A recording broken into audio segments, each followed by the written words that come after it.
What's up guys, Caleb here from Srkcycles.com, and you're looking at a 2003 Honda VTX 1800. This is the big bad 1800 guys. This bike will not last long, I can guarantee it. Every time I get these in, they go so fast. It's got some blemishes here, scuffs on the rear fender. I honestly don't think this is a big deal guys. The bags, they don't usually come with bags, and so you know the bags got some scuffs, but they are like a quick release bags, so you just couple bolts there, pop, boom.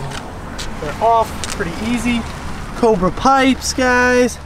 You know, it's got some, you know, dorky little things like some rust on the brackets for the pipe.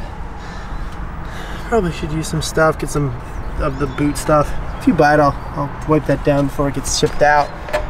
Scuff right there. Major things are, it's got a scuff right there, it's got a little blemish in the paint right there, and then it's got a slight dent with a scuff right there. Not a gigantic deal guys. I love these freaking bikes. Tons of tread on the tires guys. Tires are in great shape. Front fender's in really good shape. Scuff right there on the front fender. It's got a great running lights up here. All the chrome down here is in good shape.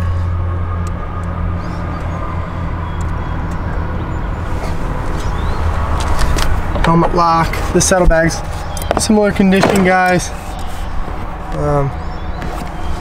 Seat has a slight tear in it right there if you can see that. Other than that though, the seat's in good shape. It only has, I think 15,447 miles on it. Fires up right away.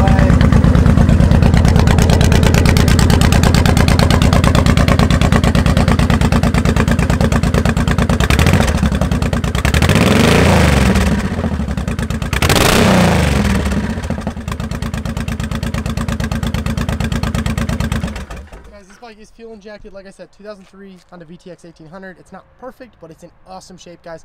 I love these bikes. They literally run forever, and they have so much power, guys. The ultimate muscle cruiser. Thanks a ton for watching, guys. If it's something you want, let me know. This bike will not last long. Thanks a ton for watching, guys.